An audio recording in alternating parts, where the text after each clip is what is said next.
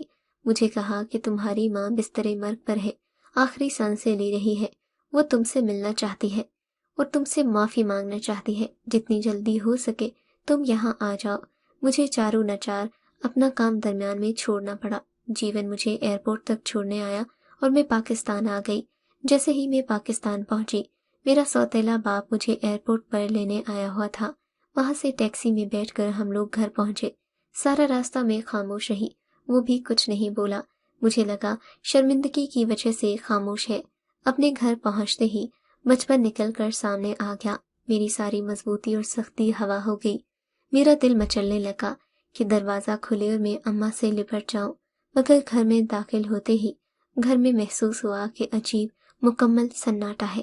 میں نے پہلی بار ابا سے مخاطب ہو کر کہا، اماں کہاں ہے؟ مجھے اماں سے ملواؤ۔ ابا کہنے لگا، ابھی تھوڑی دیر سانس لے لو پھر مل لینا، میں تمہارے پینے کو کچھ لاتا ہوں۔ تھوڑی دیر کے بعد وہ جوس کا گلاس لے کر آ گیا۔ میں نے نہ چاہتے ہوئے بھی وہ گلاس پکڑ کر اماں سے ملنے کی جلدی میں حلق میں انڈیل لیا، مگر جیسے ہی وہ جوس اندر گیا میرا تو سر گھومنے لگا۔ جب مجھے ہوش آیا میں نے خود کو ایک چھوٹے سے پرانے کمرے میں بندھا ہوا پایا۔ منہ پر ایک موٹی سی پٹی بندھی تھی تاکہ میں بول نہ سکوں۔ میں تھوڑی دیر تک یہ سوچتی رہی کہ میں آخر کہاں ہوں، میرے ساتھ ہوا کیا ہے۔ ابھی میں اس نتیجے پر پہنچی نہیں تھی کہ میرا باپ اندر آ گیا۔ آتے ہی وہ میرے سامنے دھماکہ نما انکشاف کرتے ہوئے بولا، تیری ماں تو کب کی مر چکی ہے، میں نے تجھے ٹی وی پر دیکھا، تو اب کافی امیر ہے۔ میں نے سوچا نہ تو مجھے پیسے بھیجے گی نہ میرے بلانے پر آئے گی، اسی لیے تیری ماں کی بیماری کا بہانہ کر کے تجھے بلانا پڑا۔ میں نے اس کی اگلی باتیں سو شاید سنی ہی نہیں تھی۔ میری ماں مر گئی تھی۔ میں پھوٹ پھوٹ کر رونے لگی۔ میرے آنسو منہ پر بندھی ہوئی پٹی میں جذب ہونے لگے۔ کچھ دیر کے بعد جب میں سنبھلی تو پہلی سوچ جو دماغ میں آئی وہ یہ تھی کہ اب یہ میرے ساتھ کیا کرے گا، کیونکہ اس گھٹیا اور بھیڑیا نما شخص سے کسی اچھے رویے کی امید نہیں تھی۔ وہ یہ انکشاف کر کے وہاں سے جا چکا تھا۔ آدھی رات کو وہ واپس آیا اور آتے ہوئے 2 تھالیوں میں کھانا لے آیا۔ میری بھوک تو مر چکی تھی، اس لیے میں نے کھانے کو ہاتھ نہیں لگایا۔ ہاں البتہ میں نے پانی کے 2 گھونٹ بھر لیے تھے۔ گھونٹ بھرنے کی دیر تھی کہ میں پھر سے چکرا کر بے ہوش ہو گئی۔ اس نے میرا موبائل مجھ سے لے لیا۔ جب جیون کال کرتا وہ کوئی نہ کوئی بہانہ بنا دیتا تھا۔ اگلے روز بھی میں نے کھانا کھانے سے انکار کر دیا۔ پانی میں نے نہیں پیا۔ وہ مجھے بے ہوش رکھنے کے لیے زبردستی نشے کے انجیکشن لگانا شروع ہو گیا۔ وہ انتہائی شاطر انسان تھا۔ اس نے پیسہ ہتھیانے کے لیے مجھے یہاں بلایا، میری تصویر جیون کو بھیج کر میری بیماری کا بہانہ کر کے اس سے علاج کی خاطر پیسے منگواتا رہا۔ 1 ماہ تک تو وہ یہی کھیل کھیلتا رہا۔ جیون کو بھی ذرا شبہ نہیں ہوا۔ اسے لگ رہا تھا کہ پانی کی تبدیلی کی وجہ سے میں بیمار ہو گئی ہوں۔ میں نے اپنے باپ کی منت سماجت کی کہ تم مجھے چھوڑ دو، تم جتنے پیسے مانگو گے میں تمہیں دے دوں گی، مگر اس نے میری بات کا اعتبار نہیں کیا اور میرا پاسپورٹ بھی پھاڑ دیا کہ کہیں میں دوبارہ بھاگ نہ جاؤں۔ پھر ایک دن اچانک کھانا دینے کے لیے اس نے میرے ہاتھ کھولے۔ اس وقت شاید وہ خود نشے میں تھا، اسے میرے ہاتھ باندھنے کا یاد نہیں رہا۔ وہ جیسے ہی گھر سے باہر گیا، باہر خاموشی محسوس ہوئی۔ مجھے لگا کہ یہی بھاگنے کا موقع ہے۔ میں نے پاؤں کی رسیاں کھولی، لڑکھڑاتی ہوئی باہر کے دروازے سے نکل کر اندھا دھند بھاگنے لگی اور وہاں تک بھاگتی گئی جہاں تک مجھے اور انسان نظر نہیں آ گئے۔ مجھے اندازہ تھا کہ وہ جب ہوش میں آئے گا تو اسے یاد آ جائے گا کہ اس نے میرے ہاتھ نہیں باندھے تھے، پھر وہ مجھے کمرے میں نہ پا کر پاگلوں کی طرح ڈھونڈے گا۔ تبھی میں چلتے چلتے بڑی سڑک پر آ گئی۔ میرے پاس نہ تو پیسے تھے، نہ جیون کا فون نمبر ہوتا تو جیون سے رابطہ کر کے اسے ساری صورتحال سے آگاہ کر دیتی۔ میں نے ایمبیسی میں جانے کا سوچا کہ شاید اس طرح میری کچھ مدد ہو جائے اور میں اپنے شوہر تک پہنچ جاؤں۔ میں نے 1-2 لوگوں سے مدد لینا چاہی، مگر کوئی بھی میری مدد کو تیار نہیں تھا۔ پھر میں نے ایک لمحے کو سوچا پولیس اسٹیشن چلی جاتی ہوں، مگر ہماری پولیس جس طرح کی ہے مجھے لگا میں زیادہ پھنس جاؤں گی۔ اگر میرا باپ مجھے ڈھونڈتا ہوا واپس آ جاتا تو پولیس پیسہ کھا کر اسی کی بات مانتی اور وہ مجھے اپنے ساتھ لے جاتا۔ میں اپنی کوشش ترک نہیں کر رہی تھی۔ ایک ٹیکسی والے سے منت سماجت کی، کسی نہ کسی طرح میں ایمبیسی پہنچ گئی۔ وہاں جا کر میں نے جیون کا پتہ بتا کر اس سے رابطہ کروانے کا کہا۔ انہوں نے میرا رابطہ جیون سے کروا دیا۔ میں نے اپنے شوہر کو ساری صورتحال سے آگاہ کیا۔ اس نے فوری رقم بھیج کر میری مدد کی۔ جب تک میرا پاسپورٹ دوبارہ نہیں بن گیا اس دن تک میں ایک ایمبیسی کے آفیسر کی پناہ میں رہی۔ 1 ہفتے بعد میں اپنے شوہر کے پاس دبئی میں تھی۔ رشتوں پر سے رہا سہا اعتبار بھی ختم ہو گیا۔ میں نے خود کو دوبارہ سے مصروف کر لیا۔ میری اور جیون کی زندگی معمول پر آ گئی۔ 10 سال کے بعد مجھے دوبارہ پاکستان سے ایک کال موصول ہوئی۔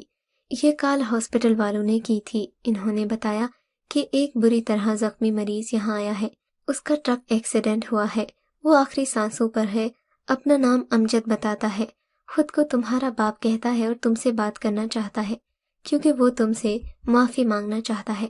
شاید آپ لوگوں کو یہ لگے کہ مجھے مثبت سوچ کے تحت اس سے بات کر لینی چاہیے تھی، اسے بھی معاف کر دینا چاہیے تھا، مگر اس نے میرے ساتھ جو زیادتیاں کی، اس کے علاوہ مجھے یہ بھی خار تھی کہ وہ میری ماں کا قاتل تھا۔ مجھے ایک لمحہ بھی نہیں لگا فیصلہ لینے میں۔ میں نے فون سنتے ہی کہا کہ میں امجد کو نہیں جانتی اور جب میں چھوٹی سی تھی تب سے میرا باپ فوت ہو گیا تھا۔ یہ کوئی پاگل ہے، آپ اس کی اصل اولاد کو ڈھونڈیں، میرا وقت ضائع نہ کریں۔ میں نے یہ کہہ کر فون رکھ دیا۔ فون رکھتے ہی مجھے لگا کہ امجد آخر کار اپنے انجام کو پہنچ گیا۔ ماں کا بدلہ لینے کا اس سے بہترین طریقہ شاید مجھے کبھی نہ ملتا۔ اس بارے میں آپ کیا کہتے ہیں؟ کیا مجھے اپنے باپ کو معاف کر دینا چاہیے تھا یا پھر اسے بھول جانا چاہیے؟ مجھے آپ کی رائے کا انتظار رہے گا۔